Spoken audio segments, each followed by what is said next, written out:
Hi guys, my name is Lisa Whitehouse and I'm the artist behind Whitehouse Art. Thank you for joining me today for one of my mini tutorials.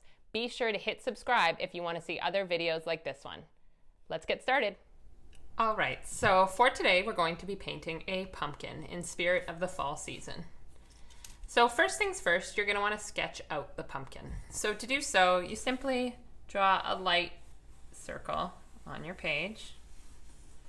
I like to do my pumpkin at a bit of an angle, so I'm going to have the stem come up right here. And then just draw a faint stem. You want to keep everything nice and light so that the pencil doesn't show through when you're done. If there is some pencil showing through, you can go ahead and erase it when you're all complete. So we've got the basic outline for the pumpkin. So next up, you'll need paints. So for this pumpkin, I'm going to be using a little bit of yellow and a little bit of orange, as well as some Payne's gray and a tiny bit of a lime green. As for the shade of orange and yellow, just use what you have around. Pumpkins come in such a wide variety of colors that it's not important that you get it just right. I like to predominantly paint with an angled brush for this type of painting. That's because it gives you control while also letting you apply different amounts of pressure to get thinner and thicker lines. So first things first, with any painting I start with, I always lay down a layer of clear water first. So this pumpkin's no different. So we're gonna go ahead and very loosely add each of the sections of the pumpkin, being careful to leave some white lines showing to signify where the lines in the pumpkin would be. So because we're keeping this pumpkin incredibly loose, it's okay if some paint falls outside. It's okay if as you're painting some water drips on. Just keep it in your hand nice and loose. So once you've got the clear water down, you should have a nice sheen of clear water and not significant bubbles. If you do find that there's a lot of bubbles, just dry off your brush and then lift up some of that water. Next up, you want to take your orange and start laying the orange down. So my orange is quite strong. Your orange might not be, and that's totally okay.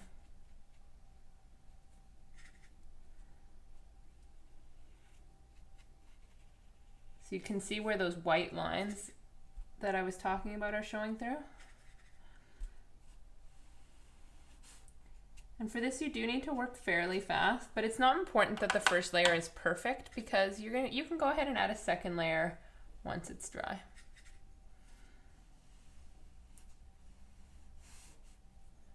The idea here is not to get a perfect first coat, but just to get a nice under layer for the second coat.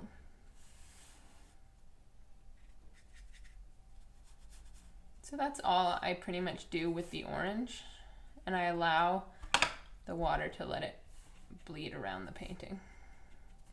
Then I'll take a little bit of yellow, and in certain spots I'll just add some little yellow highlights. There's no real rhyme or reason to where I add the yellow. I'm just sort of interspersing it throughout. Actually, I've decided to add a tiny bit of red just towards the base. Now pumpkins don't come in red, but red's one of the fall colors, so I think it suits it well. And then I just go ahead and do the stem as well.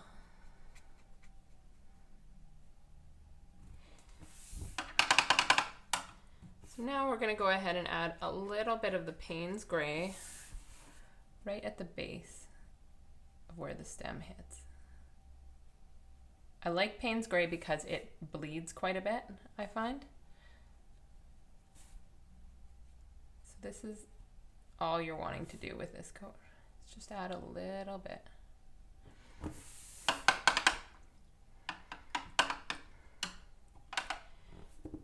And then I like to do a few clear droplets of water on this coat as well. A little mix of orange, a little mix of clear. This just helps maintain that nice loose look all around it. So that's all we're doing, is adding a few splatters. If you find that it's hard to tap with one hand, feel free to get some paint on your brush and use two hands. So that's all we're doing for the first layer. We're gonna go ahead and let this dry, and when I come back, we'll do a second coat and finish it off. All right, so we're back again, and we're ready to do the second coat of watercolor now. So once your painting has dried completely, it's okay if there's a few tiny wet spots, but once it's mostly dry, you can go ahead and add another clear layer of water over top. And you're wanting to cover about 50% of what you had already laid down. So if there's some parts that show through from the previous layer, that's kind of what you want. So once again, you're trying to keep it nice and loose. Then you take a bit of the orange and repeat the same steps as you did the first time.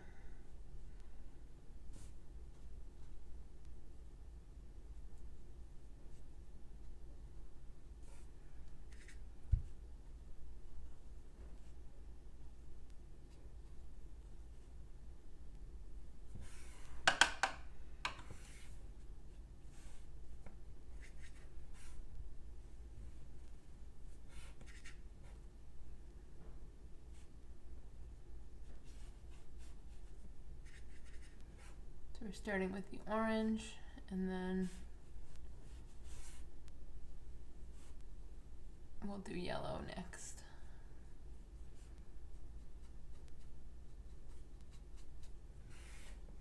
Now that I've laid down some orange, take the yellow and just do a few more little highlights on the pumpkin, keeping it nice and loose. And so I'll do a few more splatters here.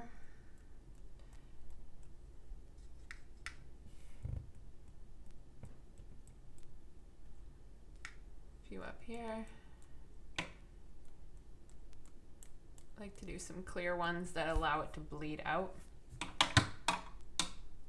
And then a few yellow ones.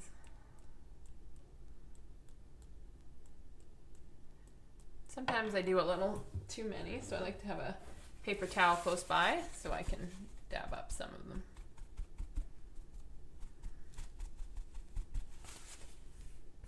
And then lastly on this coat, we're just going to add a bit more of the black again. The Payne's gray, sorry. Right at the base.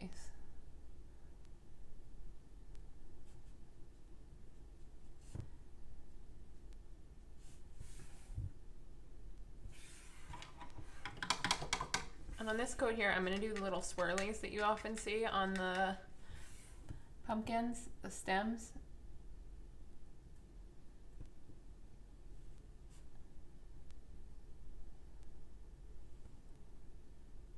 Just keep them nice and loose. I'm using orange and a bit of gray to do them.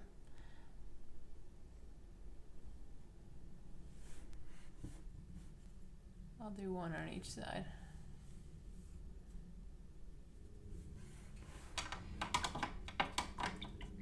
We're going to let this fully dry now before we go back and add a few of the gray lines just to finish it up. All right, so we're ready to put the final touches on the painting. So that's just adding a few more details to finish it off. This is a good time, if you notice some pencil lines, to go ahead and erase some of those pencil lines. I like to use a white eraser. I have one on the back of this pencil, so it's working well. So just go ahead and clean up a few of those pencil lines that you see on the page. And then we're ready to go in with a fine brush and a little bit of the Payne's gray and just add some of those details.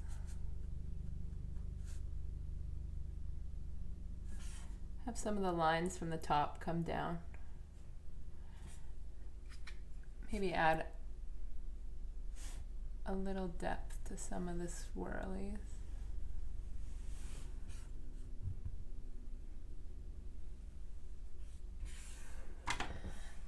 Take a little bit of the orange and have that come down a little bit too. The last coat is super simple. You don't need to do a lot.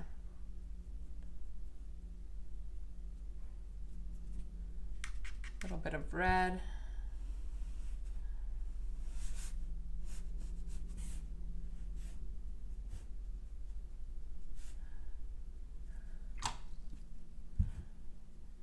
And then I take a bit of clear water and even just blur a few of those lines a little by adding the clear water right beside them.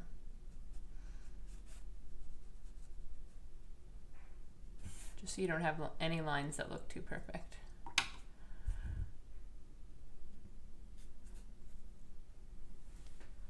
So that's all I would do for the final layer, and then I just sign it at the bottom, and it is all complete.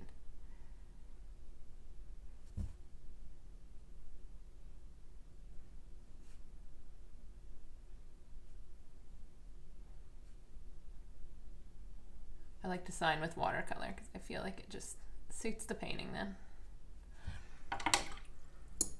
And it's all done. Thank you guys for joining me today. I hope you guys had fun. Be sure to check out my other videos for more inspiration and leave a comment below with some ideas that you want to paint. Thank you and see you next video.